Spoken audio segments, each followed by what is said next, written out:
I'm glad to pass the floor to the second speaker of special invited guest of the session, Professor Nikolaos Stergioulas, please, from the Aristotle University. You will visit tomorrow the university and the observatory of him, please. So, first I would like to thank very much the organizers of this first Balkan School on Astronomy. It is a great pleasure to see that this is organized for the first time in Thessaloniki. I like very much the facilities here. The program is excellent, and I hope that this will become a school that will be repeated every year.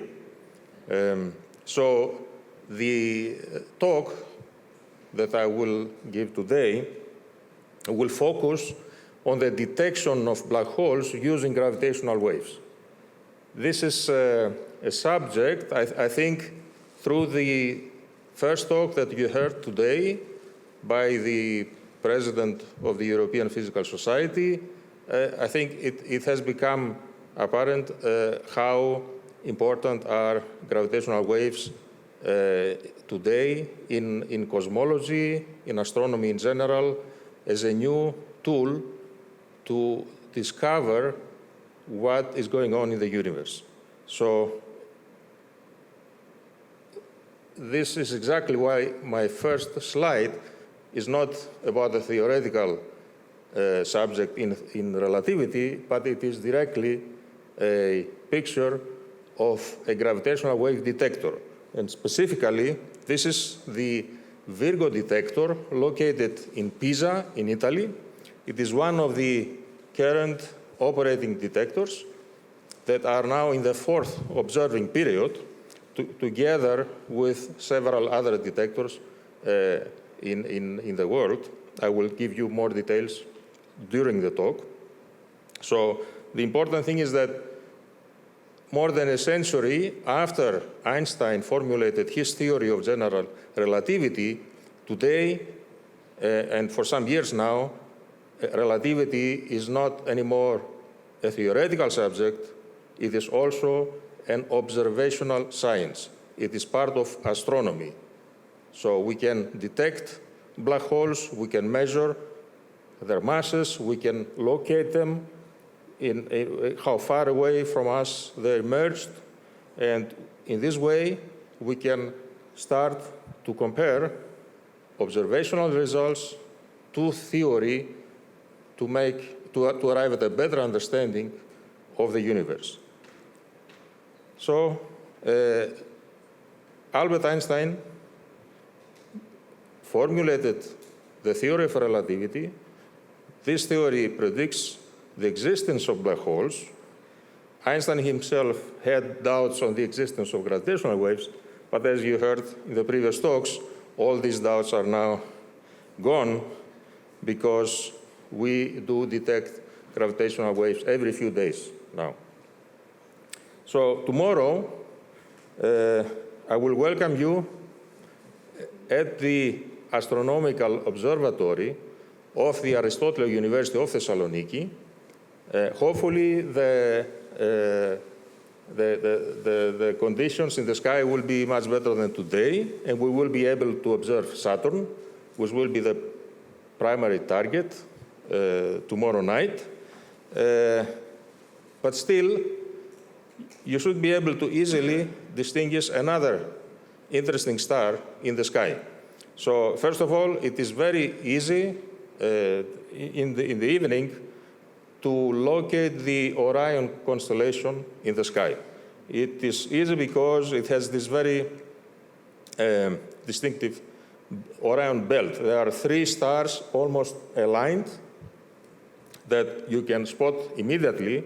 And then in the right corner, there is this interesting star called Rigel. And it's interesting because of its properties. For example, we have calculated the mass of this star, and it turns out to be 21 times heavier than our own sun. Also, we have calculated the diameter of the star, and it turns out to be 160 million kilometers, which is roughly more than 100 times larger in size than our own sun. The distance of the star from Earth is around 800 light years. So tomorrow night, if you find Rigel in the sky, you will be observing it as it was 800 years ago when light started its journey from the star to reach us here on Earth.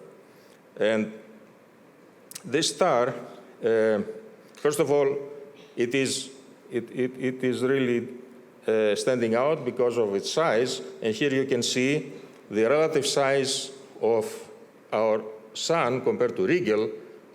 Our sun is a tiny star compared to Rigel. And then let's discuss what happens inside the star. You heard in the first talk that inside every star, at least the stars in during their main lifetime, an energy conversion happens. There is nuclear fusion happening, something that we are trying to mimic in a laboratory today in order to arrive at a cheap energy source. We're getting there as science. It will take maybe a couple of more decades, but ultimately we believe that humanity will be able to create small suns in the laboratory in order to very efficiently produce energy and solve some of the greatest problems that we have today. But nature has already been very successful in this. In the center of the stars, there is nuclear fusion taking place. There is energy conversion taking place. Lighter elements are transformed to heavier elements, and there is excess energy emitted in the form of radiation. A lot of radiation that travels from the core of the star towards the surface and outside in the vacuum. And this is why we see bright stars in the night. So inside the star, as this radiation travels from the core to the surface, this creates a radiation pressure. And there is a pressure gradient. The pressure gradient corresponds to a force. This force tries to explode the star. So why don't we see Rigel exploding? Because there is another force, the force of gravity. Gravity tries to do the opposite. It tries to force Rigel to collapse. For millions of years and longer, these two forces exactly balance each other. In each point inside Rigel, there is the radiation pressure balanced precisely by gravity. In other stars that may rotate very fast, there is another force, the centrifugal force, that contributes to this balance. But let's keep it simple. Let's ignore for the moment the effect of rotation. Then you have these two main forces balancing each other, producing a star in equilibrium. So far, so good. But in the future, the amount of material that is in the core of the star that is available for nuclear fusion to produce radiation will be exhausted. It is not limitless. It's a finite star. It is a big star, but still of a finite size. So ultimately, at some point, the material will be exhausted. The production of energy will go down. So the radiation pressure will diminish. But gravity does not care about all this. Gravity is still there because gravity is determined by the mass that is there. And so, in the end, gravity wins. And what will happen to the star is that because it has a mass larger than 20 solar mass, as you heard in the previous lecture, because of this, it will collapse, and there is nothing that we know of that it will be able to stop this collapse. It will collapse and collapse and collapse, and all of the initial material in the star will concentrate in a single point in space. So the density will become so large, and the gravity will become so large that this will completely distort all the properties of the space-time as we know them, and will create what we call a black hole. So this is not a real picture of a black hole. This is just an illustration of how we would view the light of stars from a background field if this light goes near a black hole.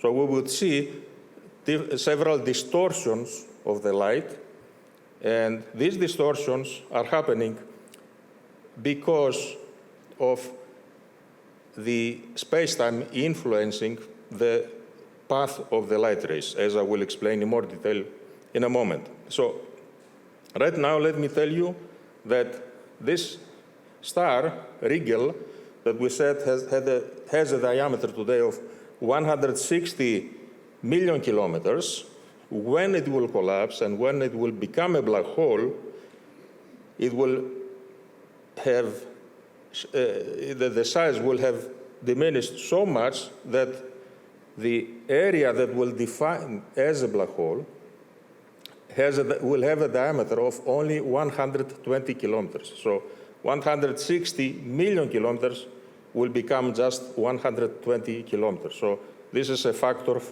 of order a million. So how do we describe all this with a physical theory? We use basically the theory that was formulated more than a century ago by Albert Einstein. In reality, there are many other theories of gravity that scientists are using today. Basically, all of us are not just assuming that relativity is correct. We are using this theory in parallel with many other relativistic theories. We are comparing its predictions to observations. So far, the formulation by Einstein is the simplest relativistic theory that agrees with all experiments. There are other theories that also agree with all experiments, but they are more complex. So right now, we don't have any motivation to really favor another theory. This is the simplest one. So what did Einstein actually imply in his theory? The theory of relativity is actually a collection, is based on a collection of principles, of axioms, that have then consequences. In this theory, space and time are not absolute as they were assumed to be in Newtonian gravity, but space and time are influenced by gravity. And what do I mean when I say they are influenced? So let's consider the light of distant stars. This light travels through the universe, and let's assume that it passes close to a larger star, a heavy star. As it nears this larger star, the path of the light will not remain straight. Instead, the path of the light will become curved. Okay? So light does not travel in straight lines. Whenever it encounters a heavy mass, its path will be curved. So what are the consequences of this? In Einstein's theory, the speed of light is a universal constant. So other things are relative, but the speed of light is a constant. It is always the same for any observer at any time and anywhere. It's a universal constant. So since light is now forced to travel around the star in a curved path, it is traveling along a distance. How do we define length and how do we define time? We define time using clocks, and we define length using rulers. What are the best clocks and what are the best rulers? These are also based on light. You can use like a laser source. Let's see if I can do this here. Yeah, you can use a laser source like this one. You can place 2 mirrors up and down, and then have light being reflected by the 2 mirrors. Each time light comes back, this defines 1 unit of time. So this is the simplest, very simple and accurate clock that you can construct. And this is in reality the way we define time. And also, how do we measure length? We can again use this light source, the laser source, place a mirror on the wall, and then measure the time it takes for the light to come back. Use the constant speed of light. This will tell us what is the distance between us and the wall. This is how architects today measure distances. They don't use these old rulers anymore. They use such laser sources to accurately measure distances. Now imagine that light would not travel straight. It would travel along a bent path. It will take longer for light to reach there and to come back. So when you use the constant speed of light on a longer path, it will give us then, because the time of arrival, will be longer, this also implies that there is a longer distance. So in this way, we define time and distance in the universe using rulers and clocks made by light. Because now light is forced to travel in curved paths, the distances and the time it measures is relative. It depends on where it is, if it's very near a massive object or if it is away from a massive object. This is the relativity of space and time in general relativity. Analogous phenomena exist also in the limit of no gravity. If you have a very high speed, then there are relativistic time dilation and length contraction, but these can also be formulated in general relativity in a special frame. So in the end, we have a curved space-time where space, length and time are relative, and we replace the notion of the force of gravity by the curvature of space-time. And we replace Newton's law of gravitational attraction by Einstein's equations, field equations, where here on the left side there is a matrix with different elements that measure the curvature of the space-time. On the right side there is another matrix measuring the mass that is there, but not only mass, also energy and also pressure. So all forms of energy contribute to the curvature of space-time and change both the length and the time in a given location. Another important principle in this theory is the so-called principle of equivalence. Newton has formulated different laws. There is Newton's law of gravitation, where we have the concept of mass, but we also have Newton's second law, where we have the concept of acceleration and mass. So the masses in these two different laws could have been different if we lived in another universe. There is no a priori necessity for these two, what we call masses, gravitational mass in one case, inertial mass in the other case. They could have been different. It happens that in the universe that we live, we don't know if there is another universe. It may be the only universe in existence. But anyway, this is the one that we know of, and we live in this universe, and we are doing experiments to measure whether the gravitational mass is always the same as the inertial mass.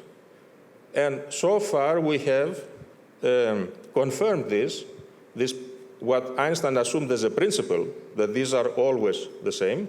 We have confirmed these with a very high accuracy. And one of the best experiments for doing this is using reflectors, so mirrors, that were left on the moon by astronauts that went there 50 years ago.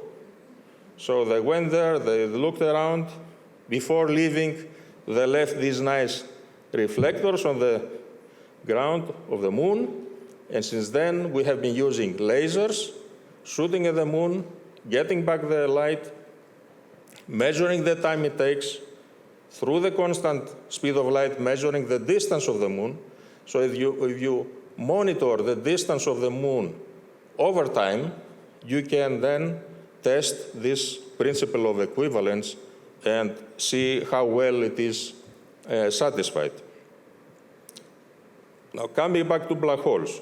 So black holes are places in the universe where gravity is extreme, where the space-time curvature has become extreme, and it has created a region in space where the light is not just deflected, it does not just curve around it, but if it enters, it can never leave again. This is the defining property of the black holes, that light from inside the black hole can never leave the black hole. And if light cannot do it, no one else can do it, because light has the highest velocity in the universe.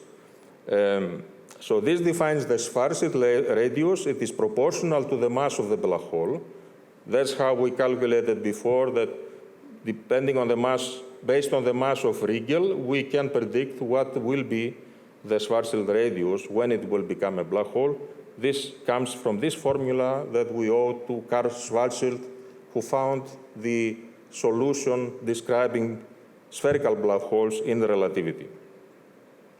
And now, I said that light cannot escape from a black hole. Why light cannot escape from a black hole? Can we imagine it? It's difficult to imagine it because it is a phenomenon in four-dimensional spacetime. However, we can use an analogy in order to sort of understand why this is happening. There are different analogies. One analogy that I like personally is the one of this escalator. So if you go to a shopping center, sometimes you see these escalators that move up and down depending on the direction you want to go. And now imagine someone trying to move up the escalator with a speed. And let's assume this is our photon that is trying to leave, having the speed of light. But what is happening that inside the black hole, the space-time is actually flowing towards the center. The Schwarzschild solution is a static solution. Outside the black hole, it is time independent. Inside the black hole, the notion of space and time reverse, and one can formulate what is happening inside the black hole as a flowing space-time, which flows faster than the speed of light. So the poor light is trying to leave the black hole, but the black hole is pulling it towards the center faster than the light can escape. So it does not have a chance to escape the black hole. And this is how a black hole is created in the end. In movies, you often see such images of material orbiting around black holes, and you see material in the equatorial plane, but also material on top and at the bottom of the black hole. In reality, the material only exists in the equatorial plane. There is no material here or there. Why do we see this image? Because of the bending of the path of light. There is a black hole, there is a disk around the black hole. The light emitted by the material from the backside does not travel straight. It has to travel on a curved path. Some of these light rays travel in such a way that they reach you. So you can see the material on the backside of the black hole, not on the top. This is the backside of the black hole. And at the same time, from the bottom of the disk, you can see light rays coming to you. So you see at the same time the upper part of the disk and the lower part of the disk. And that creates this image that we often see in movies. Direct imaging of black holes became a reality a few years ago using the Event Horizon Telescope, which is actually a collaboration of different radio telescopes that all collaborated with each other, creating a virtual telescope with a size equivalent to roughly the size of the Earth. And that was sufficient to produce these nice images from the central black holes in M87 and in our own galaxy. I will go a bit faster here, okay? So our own galaxy is a typical galaxy, similar to the one by Andromeda, that is the closest to us. It has around 200, maybe 300 billion of stars. So in such a large number of stars, you can imagine that it is not very rare to have actually pairs of black holes. Because in reality, most stars are not created as single stars. Most stars are created in pairs. So you have two stars orbiting each other for most of their lives. At some point, the heavier star will evolve faster because it consumes faster, and it may become a black hole. Most of the time, the system is disrupted, but in 1% of times, the system survives. And then later, the second star can become a black hole. Again, most of these systems are disrupted, but some of these survive. So in such a very large number of stars, you do have many binary black hole systems. Two black holes orbiting each other. They orbit each other, but this motion distorts the space-time. It changes all the time the lengths and the time measurements around the space-time. And this information somehow has to be transmitted through the universe. And this transmission is done through gravitational waves. This information travels, that something here is shaking up the space-time locally. This information travels away as gravitational waves. It carries with it energy, so the binary system is losing energy, and when it is losing energy, the two black holes come closer to each other. Each time they emit gravitational waves, they come closer and closer and closer. In the end, they will merge, and they will become a single black hole, such as the one that was detected some years ago during the first discovery of gravitational waves. So such a motion is the prime method of creating strong gravitational waves. There are also other types of gravitational waves produced. For example, when two neutron stars form a pair, they can also merge after a long time. This is not as often as binary black holes. For example, so far we have detected close to 200 black holes, including the new ones in the new observing period, but only a few binary neutron star mergers. Also, we expect that when a star collapses, this will produce strong gravitational waves, as long as this is happening within our galaxy. If this is happening In distant galaxies, as it is happening all the time, this is too far away and the gravitational waves are too weak, we cannot detect them. But if you hear at some point that there is a supernova in our galaxy, this will be almost certain detection of gravitational waves as long as one of the detectors is operating. And our scientific community tries to make sure that at least one of the detectors is actually operating. Another type of source of gravitational waves are single rotating neutron stars, because if they are not perfectly symmetric, but they have a small asymmetry, and they rotate, with each cycle they emit gravitational waves.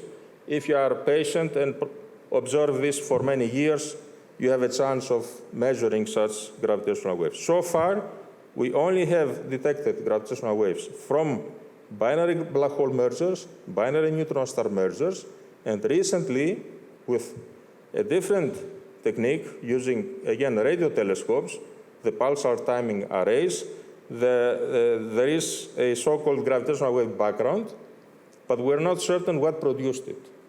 But the evidence is that it was detected. Gravitational waves come in two, let's say, flavors, in two polarizations when they are produced. In reality, every source produces a combination of these two polarizations. There is this plus polarization and the diagonal polarization. And here you see what happens. Let's assume that on the screen, initially, we have drawn a ring of different particles, these red dots. If a gravitational wave passes through the screen directed towards you, it will be distorting this ring in exactly this way. In every cycle, gravitational waves have frequencies.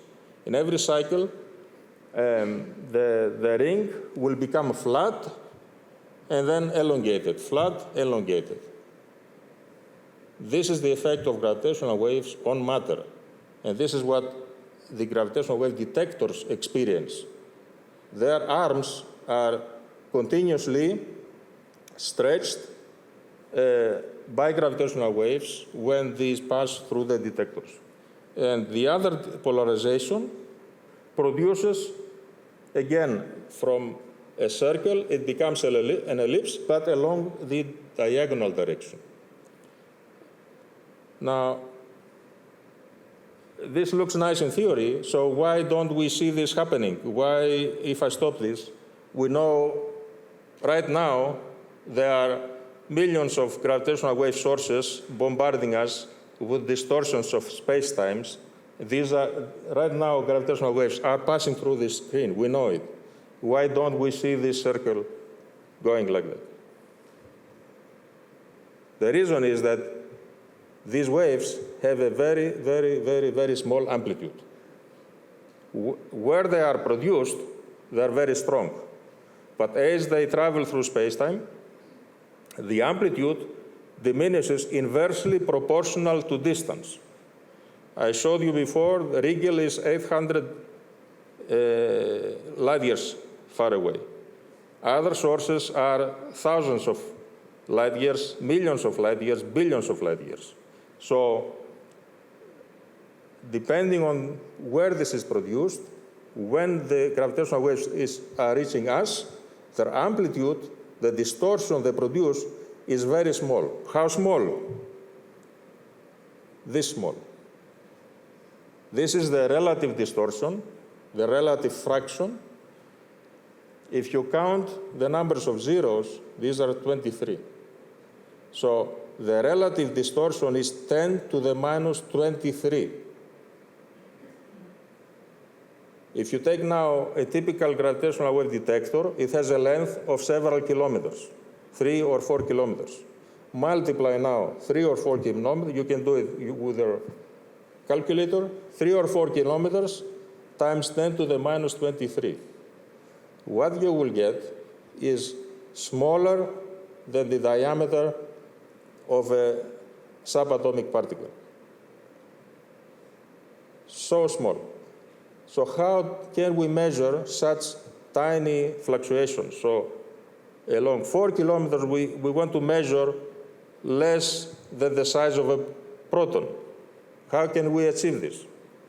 If we used regular rulers, we will never be able to do it, because we know that at such small distances, nature operates according to quantum mechanics, and there are uncertainties in measuring distances. These uncertainties will never allow us to measure such tiny fluctuations and measure directly the effect of gravitational waves. So there must be another way, and indeed there is another way, and this is through interferometry, using light to measure difference in time of arrival and deducing the difference in distance instead of measuring distance directly. So right now, several gravitational wave detectors are operating. There are 2 in the United States, LIGO Hanford and LIGO Livingston. There is the Virgo detector in Italy. There is an experimental detector in Germany, GEO600, which is kept operating when the others are shut down for upgrading, just in case a supernova happens in our galaxy. And there is also a new detector, Kagra, in Japan. All these together form the International Gravitational Wave Network. And in the next years, the next decade, when hopefully your generation will be in already, maybe you will be having PhDs in your postdoc, working on gravitational waves, you will have the chance to work with new data of much higher quality, of much higher sensitivity, detected by Cosmic Explorer, which is a new plant detector in the United States. Einstein Telescope is the next generation detector plant for Europe. LIGO India, this is an intermediate generation detector that the construction has already started. And there are plans also for a dedicated detector in Australia. So, but all these work under the same principle, that you use a laser source. The laser light then passes through mirrors. These mirrors split the light into 2 beams. Each beam travels along a direction. They are normal to each other. Then they are reflected back at mirrors, and the light is ultimately combined again in a photodiode. So here, basically what we do is we compare how far this light ray traveled compared to how far this light ray traveled. When a gravitational wave passes through the experiment, one of these is shorter than the other. And this you can detect by comparing the light that arrives at the photodiode when you combine again the 2 split laser sources. This is the principle of interferometry. Here is the laser source in one of these detectors. It operates in the infrared. It has a power of order 10 to 20 watts, depending on the generation. But this, actually, the path is not happening just once. The laser goes back and forth many, many times, so that at any moment of time, the power that resides in the arm is actually several hundreds of order kilowatt. And so the advanced Virgo detector in Pisa, in which our university participates through an official memorandum of understanding, of agreement, has a length of 3 kilometers. This is the central building. These are just covers of the vacuum tubes through which the laser beams are traveling. And in 2015, the two detectors in the United States, the two LIGO detectors, were able to detect the first gravitational wave source, two black holes of mass 29 and 36 that merged at a distance of 1 billion light years away. Later, Virgo joined this network, and in this way, using three different detectors on our planet, you can do a much better sky localization.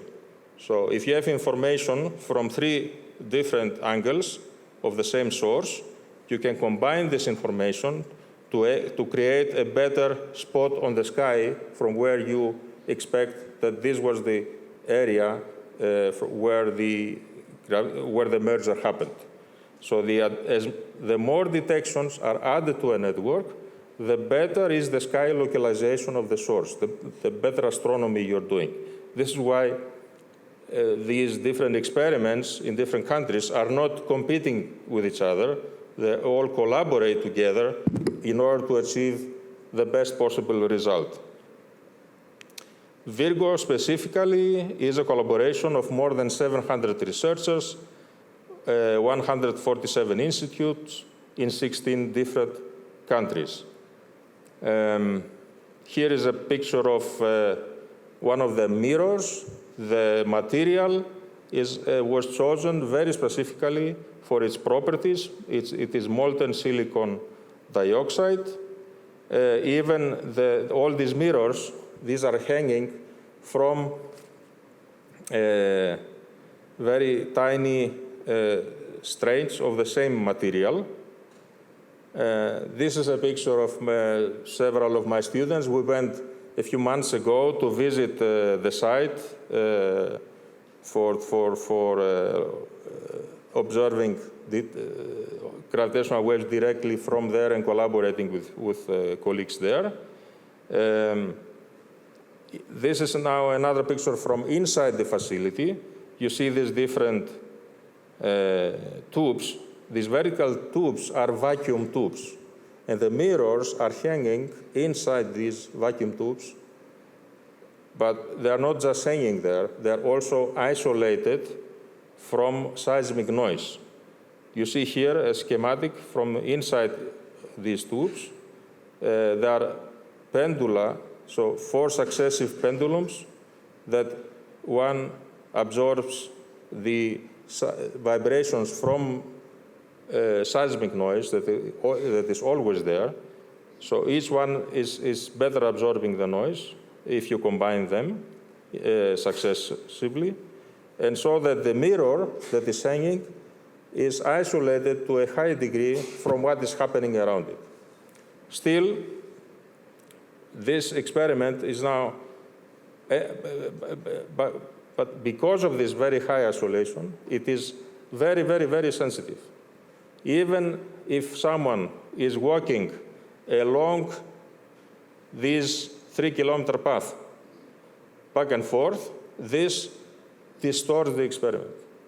So one has to be very careful to not have any activity around the detector in order not to distort the experiment.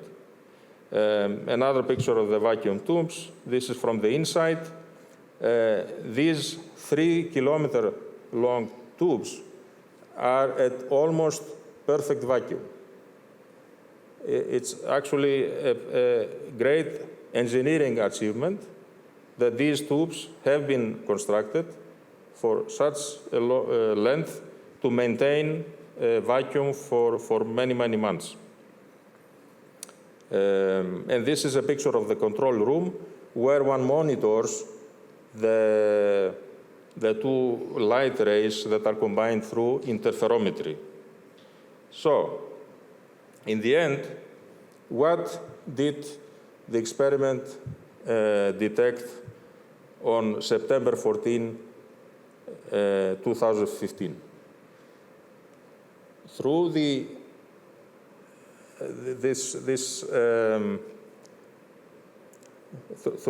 through comparing exactly the two light rays along these two arms, you can write down their difference in the strain, in the relative distortion that is produced in the length of each light ray. This is shown here in this graph. So it is showing strain as 10 to the minus 21. And usually there is always small noise affecting this.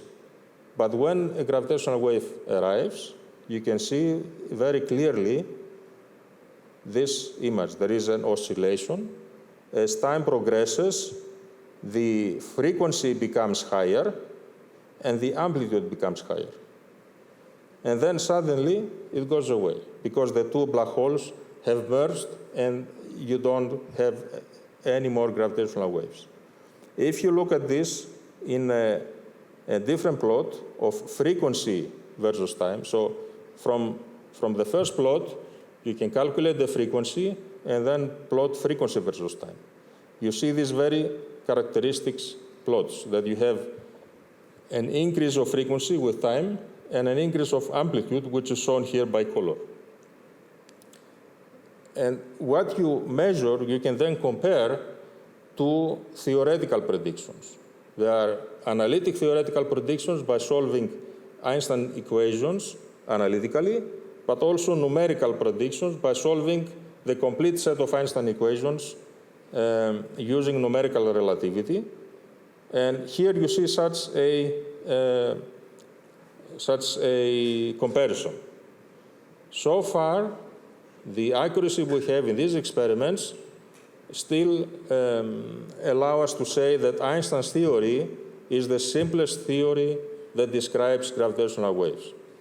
In the future, with next generation detectors, we hope to have much better accuracy and may be able to test whether what this statement that I said is actually true. Maybe we will see deviations of our experimental data from the predictions of Einstein's theory. And then it will become necessary to correct Einstein's equations, to maybe add another field, add another term. There are many such formulations, but so far we don't know if any of these is more correct than Einstein's. But this is something that we will be able to test experimentally. So gravitational wave astronomy is a new field in astronomy. It is using these interferometers. You need to have theoretical predictions. You need to have actual detection of data. You need to take care of noise.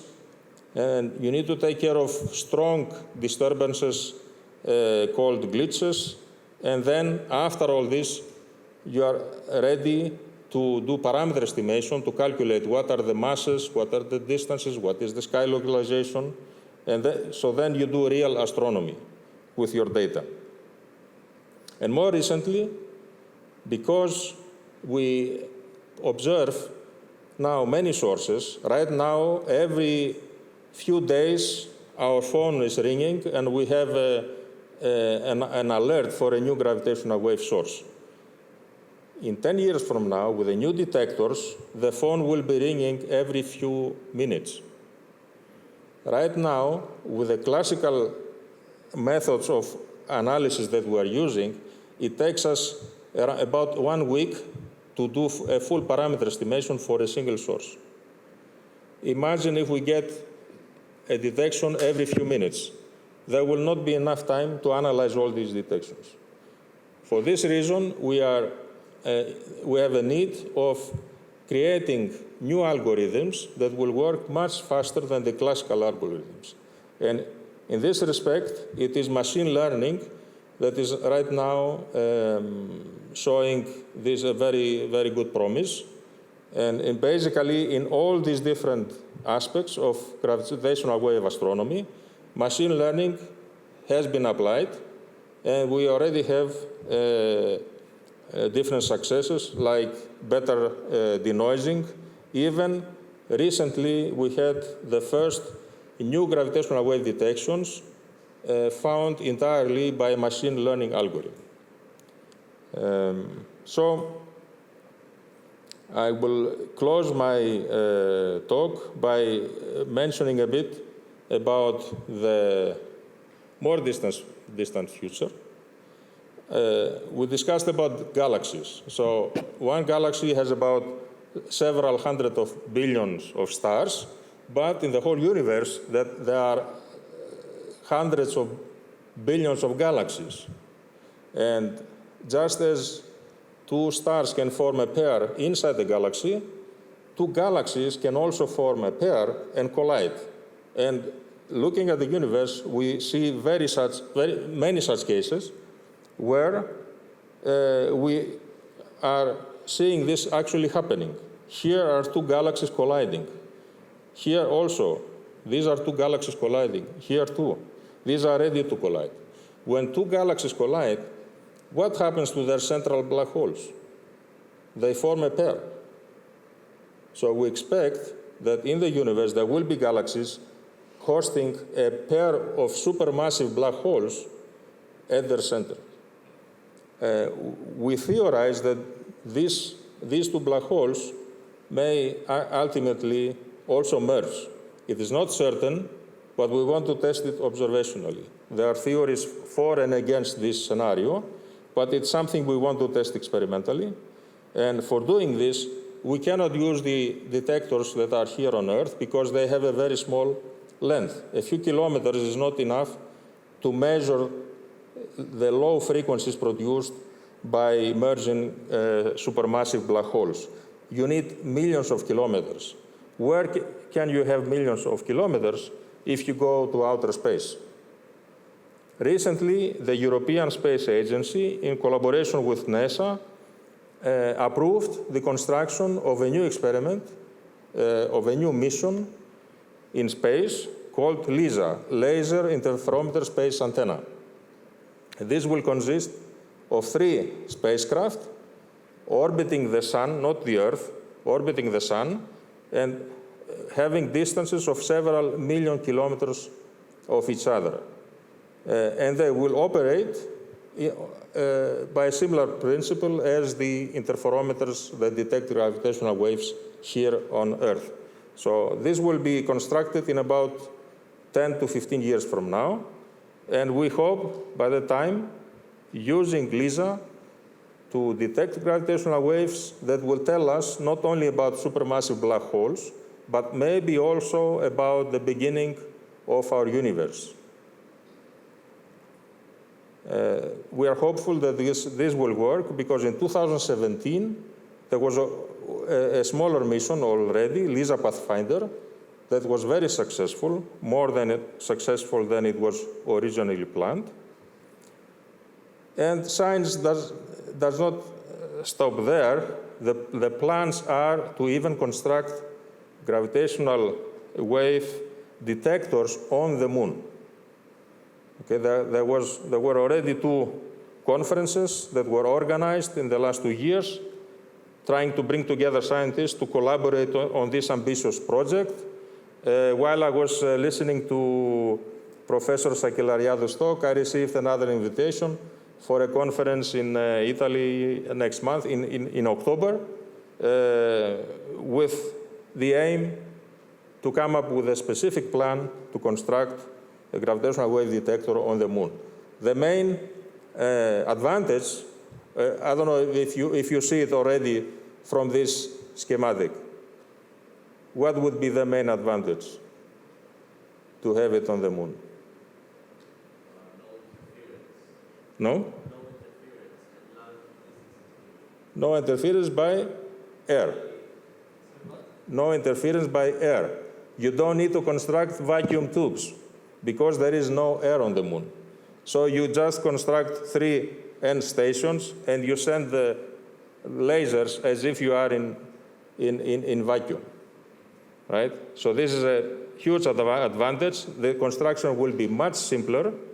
Then you can just let it run, operate it remotely, as long as you can get there and construct it. But it will happen, right? In a few years, the first woman will walk on the moon. Humanity will also construct a permanent base on the moon. So we can be hopeful that during your lifetime, hopefully ours too, we will see such an experiment on the moon. But until then, there is something you can do. You can already contribute to actual science that we do today, to the science of LIGO and Virgo.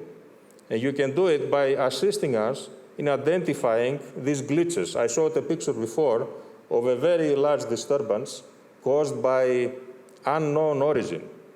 Sometimes it's maybe something going wrong in some mechanical part of the experiment or some electronic part of the experiment. Very often, we see these glitches interfering with the actual gravitational waves. And we need to identify them. But it is happening so often, and we need someone to decide if it is a glitch or not. So here is where you can assist. There is a citizen science project that is going on. It is not the first one. There were several before this. This is the current citizen science project, where anyone can participate and identify glitches. Remember when you try to log in a certain website and it asks you to identify a bicycle or a car or a bridge or whatever? They use this information to train neural networks to identify pictures better. Here, you can be of more help. You can identify glitches, and we will use your opinion to train artificial neural networks that will be able then to identify glitches better.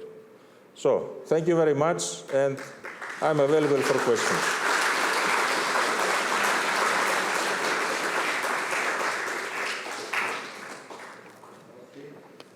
Thank you very much, Nikos, for this wonderful work in looking for gravitational waves, whose importance was appreciated with a Nobel Prize in 2017. Yes.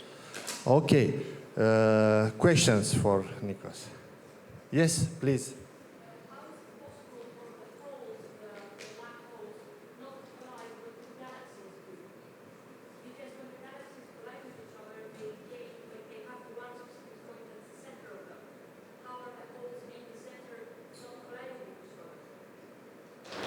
Okay. So, if I understood well, you're asking about a whole galaxy where there are many black holes, or do you just the two one? Okay. Yes. I understand. When two galaxies collide, why don't we have a direct collision of the two black holes, right? And instead, I said they will form a pair, it will take some time, and so on. This is a matter of chance. The chances of having a direct head-on collision of the two black holes, so that the paths of the two central black holes directly align, are very, very, very small. It's not impossible. It may happen, but it's not the most likely scenario. The most likely outcome is that there will be some more random orientation of one towards the other, so that they may form a binary pair, and then it takes a longer time for them to merge. Another question, please. Please. While talking about Regal stars, you mentioned that the gravity force will stay as a constant. But since this star is a fusion reaction, wouldn't the mass change, and this change of mass affect the gravity force? Absolutely. Could we use the microphone, because I'm losing a bit at the end the question. I got the start, but not. Can you repeat, please? I said while talking about the Regal stars, you said that the gravity force will stay as a constant. Right. But since the star is going through a fusion reaction, wouldn't the mass change? And this change in mass affects the gravity force? That's a great question. Indeed, when you have the fusion reaction operating, you transform a small amount of mass energy into radiation, and this escapes the star. But still, compared to the total mass of the star, this is a very tiny fraction. It's not zero, but it is so small that compared to the reduction of the radiation because of the lack of material to be fused, you can ignore it, right? Yeah. Okay. One more question. Sorry. You said that a future plan is to construct a LISA, Right. that its site will be millions of kilometers. Right. How do scientists plan on constructing such a big project? Good. Okay. It is very difficult. Basically, you send out 3 different spacecraft, and what you need to make sure is that once they start moving in space, they follow free fall paths. So they follow the geodesics of space-time. This is what you need to make certain of. So the actual distances may vary somewhat. So you have lasers traveling from one spacecraft to the other. 1 million kilometers is not too much for a laser to be. We have used lasers to communicate with other spacecraft that are far at much larger distances in the solar system. And it is working. So it's not a problem of receiving the laser over such a long distance. The problem is to really maintain the relative path as being following geodesics. And for this, there is a special technique. Each spacecraft has many different micro thrusters.